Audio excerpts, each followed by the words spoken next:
over the guns that surprised me the most in 2024 and why I ended up shooting them more than some of my other firearms. So we're going to kick it off, and then I'm going to go over the guns I plan on shooting the most in 2025. So we're going to kick it off first by explaining a backstory here. Prodigy. Love the Prodigy, nothing wrong with it now, but originally I didn't go into a store and intend to buy a Prodigy. I got this actually in 2023. I did shoot it a little bit in 2024, but the video has nothing to really do with this gun. But the fact is, in 2019 through right at the beginning of 2022, I had the opportunity to be part of test and evaluation for a lot of publications. So they would send us multiple guns, about 40 each time, and myself and 4 other guys, we would go out to the range and we'd get to burn them down. I'm talking 10, 15,000 rounds of ammunition. And so the 2011s were just kicking off really big at the beginning of COVID, and then moving into before I was unable to provide objective feedback anymore. So I was able to shoot pretty much every model of Staccato, Nighthawks, Wilson Combats, you name it, I was able to shoot and experience. So one, I never actually thought I would settle and go with a Prodigy. It's one that I personally didn't get to test. My buddies did. They had great experiences with them. But then the production level ones come out, and it was hit or miss. A lot of them had issues. My buddy got one that had issues, sent it back to the factory, got it in, and said, hey, do you want it? We traded for it.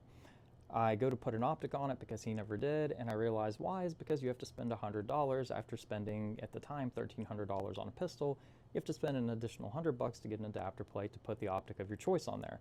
So I was a little disappointed with that, but nonetheless, the gun has ran wonderfully ever since. I don't usually keep lights on my pistols, by the way, but on the Prodigy here, it really balances out the gun and it makes it feel nice when you're shooting it. So there's a reason for me telling you the story there. So one of the guns that surprised me the most in 2024 is the SDS Arms, the Tisas 2011 line. This is the only one I own of their 2011 line, but it's the 5-inch government model. I have a threaded barrel in it right now, their drop-in threaded barrel. You have a direct optics interface system, and you've got the beaver tail. One of my favorite features is with the ambi safety, it almost sits flush with the module. I do have a Surefire on it, and mainly because I wanted to see if it would fit tightly on this gun, because it doesn't, it rattles. It's one of the older mechanisms here, so it doesn't really fit tightly on any other pistol I own. So I just wanted to try it. Anyway, didn't have high expectations for this gun, especially after all the other 2011s that I've shot. And is it a Staccato or a Nighthawk or a Wilson Combat? It's not. It's a production level gun. It's an entry level 2011, but it does have features and performs much, much higher than its pay grade. You have an extended magazine release, you've got the beaver tail, you've got the direct optics interface, you have no proprietary magazines here, not that the Prodigy does either, or the Staccato, but it does take regularly available 2011 mags. I didn't do the 10-8 test or anything with this gun. I just shot it, and it is shot well. I had a lot of Turkish ammo. I did a video shooting my MP5 and seeing how well it would function with the Turkish ammo, because I pretty much had issues with really hard primers out of just about every box of that ammo. I had at least one failure to ignite, so I wanted to burn through it. And I put a lot of rounds. I ended up shooting this a lot more than my Prodigy or even my Springfield Operator 9mm.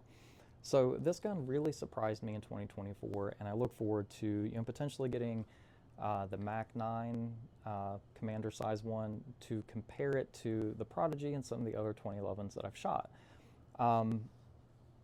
Moving on, this gal right here probably got to see, pistol-wise, probably got to eat more of that Turkish ammo than just about of any of my other guns. I absolutely love high powers. I love shooting them. I love the history behind them. I really just enjoy the platform in and of itself. So I shot this gun a lot. The first range session, I was sold. When I heard they were, making or revitalizing the Inglis, brand, I actually set money aside to buy this particular one, the L9A1. It's more or less a copy of a Mark III.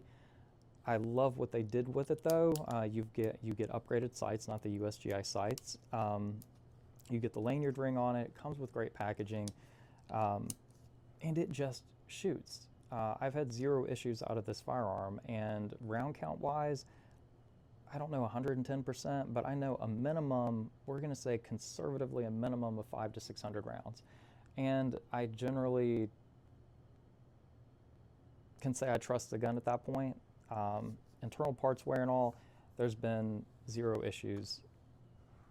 I mean, rather than me dropping it and cracking the grips, I've had no issues out of that gun. The number 4 spot, or number, I don't know where we're at here, I can't count, but I built this very late in 2024. So it is I've shown it off in other videos, it is a military surplus upper. It's one of the first ARs that I intentionally made for myself and assembled. By that, I've made and thrown together a lot of ARs, like parts bins, but like intentionally going through picking up components. I actually started with the handguard. It's an Afghan, it came back from Afghanistan, as did the rest of the military surplus components on it. And so I wanted, at that point, just to build an entire upper. And so I did it over at Thoroughbred, and I've had a lot of fun shooting this rifle. So I want to say in 2025, this is going to be the gun or my AR that I want to stick with the most. I did have a Comp M4 on it, but they take up a lot of real estate. So I'm just playing around with different optics on it. I probably will put an LPVO on it, but I don't know. I mean, I have one. I just don't know if I'm going to put it on there. Anyway, the number 1 spot, before I get to what I plan on shooting in 2025, the more of that, the M70 AB2 contractor gun right here. This gal right here, number 1, it reinvigorated me and my interest in the AKs.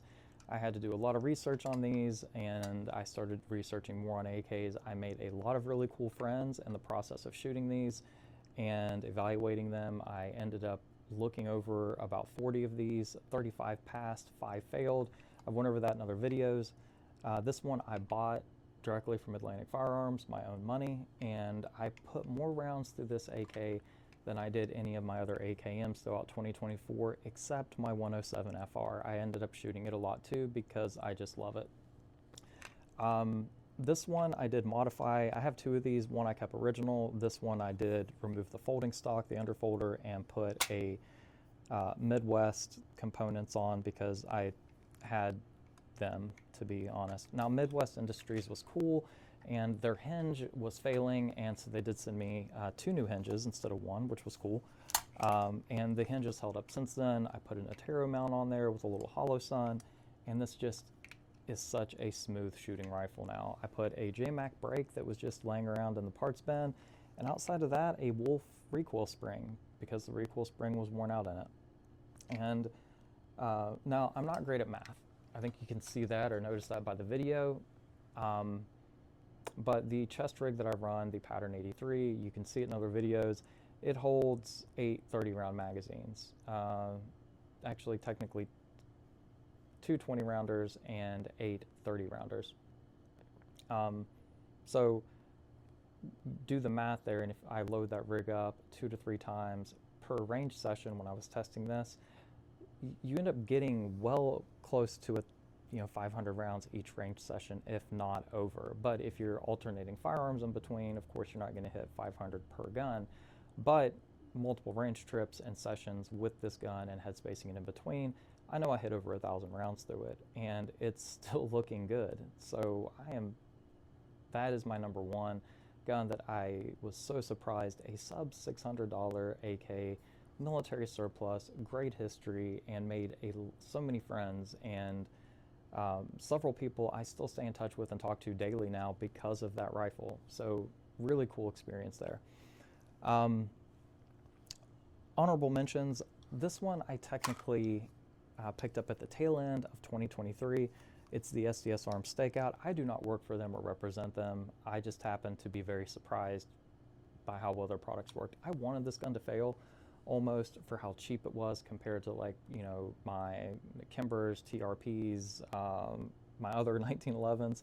But this gun was very reminiscent of the MEU SOT guns. You have the high beaver tail, the upgraded sights, you have the ring commander style hammer on it, and you have an extraordinarily tight hood lockup, a factory 5.5, 6 pound trigger on it. I threw the Pachmayr grips on there myself. And I wanted it to fail almost, like I really did, but it hasn't. And in 2024, I shot this probably more, I shot my Kimber a lot because I picked it up in 2024, but I shot this more than I did my operators and my TRP. And there are two different variations. There are operators and there are TRPs. I shot this more than I did my favorite old school TRP operator.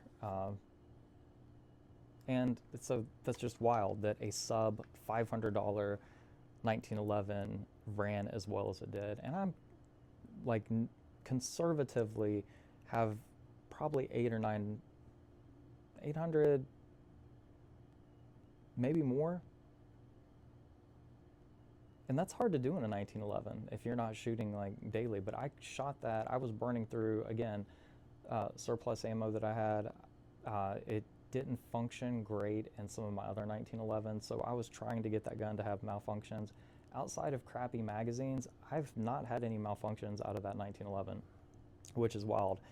Only thing I've had to do is after about the 5, maybe 700 round mark on that gun, and this may have even been in going right into 2024, I did have to do a little bit of a tuning on the extractor. And after that, I've done nothing to it and just continued to shoot it. I would trust my life with that gun at this point. That's wild. The CNC machining we have today is just crazy. Anyway, going into guns I plan on shooting in 2025. Every year I say I'm going to pick about 5 guns: a polymer framed, an alloy or steel double action, single action, a 1911, an AR, and an AK. And when I say AK, I'm going to count 1 for 2 on that one. I want a 5.56 like a Galil, and a 7.62, and I'm going to stick with those 5 or 6 the entire year. I never do it. I say it every year. But right at the tail end of 2024, Ruger goes ahead and releases this little gal. This is the RXM, and it's a modular Glock. If Glock and Magpul not Glock, but if Ruger and Magpul, I'm sorry, it's a modular, basically a modular Glock is why I keep saying that. But Ruger released this gun. If Magpul and Ruger continue to support this, make aftermarket like grip modules for it, Ruger hit it out of the park with this. I've only put 30 rounds to it. That's it. Not enough to really give you an impression, but by feel alone, I don't have to change my grip whatsoever to eject the magazines. You get forward cocking serrations, a direct optic mount that takes 2 or 3, a direct optic interface system that takes 2 or 3 different optics, the major ones like Dr. RMR, Dr. Micro, the RMSC maybe. Anyway, you get a lot of gun for $400. You have a ledge built in. You have an undercut on the trigger guard. So you have the undercut on the trigger guard that's conservative, but it's there. You get a higher grip on it. You have the ledge. I love the ledge. I realized that during physical therapy is that I really appreciated the ledge for indexing points. And the 30 rounds I got to throw through this gun, it just worked. I mean, it functioned well, it shot well. I shot it with iron sights first, then I put the little Viridian on here. This is the RFX35, and I went with it because I had it for 1, and 2, it's a green dot, and I like green dots better than red. This fits my shadow system holsters perfectly. So if Ruger and Magpul continue to support this gun and it continues to function well, I really, really think they're onto something. Modular Glock. I mean, there's so much they could do with this. So I really hope that they do. I really like it because number one, it's just not another Glock. It's modular. I can change out the grip module without. I can go ahead and screw up the stippling on this one and just replace the grip module, or I can get a couple different, like, I don't know what they're going to do with it, but the point is I love the concept. And again, only 30 rounds, not enough to really give you an impression on it shooting wise, but enough to say so far that it functions and that I like it. while I was at it, and I'm not a Magpul fanboy by any means, I don't think any of my rifles even have Magpul stuff on them. I will say honestly that Magpul stuff just typically tends to work. This is the 320 grip module they put out, and I really, really like it. One, no changing of my grip whatsoever. To manipulate anything on this firearm, I don't have to change my grip. I love that. 320s are pretty controversial right now, with them kind of having a level of autonomy and doing their own thing occasionally. This is a police trade-in one that I've shown off in other videos. I had it in the Strike Industries Bravo chassis. I pulled it out to throw it in this and test it. I haven't got to shoot it yet. But the module, it feels like a 1911, to be honest. So I really like this feel of that module. I hope it doesn't become self-aware and autonomous, and I say that jokingly, but I know it's been catastrophic for several people, and so I say it jokingly, but I know it is potentially a very serious issue that can occur to anyone. So I really want to say that I really don't take light of it, which is why there's no round in the chamber of that gun, and I don't plan on carrying it. So why would I buy a module, grip module for it? Because it was cheap and I wanted to try it. I also have the, I had pre-ordered and bought the Bravo, and picked up a Flux Raider before I knew that the 320 had grown to be autonomous and self-aware. Anyway, thank you for watching. Let me know what you plan on shooting the most in 2025.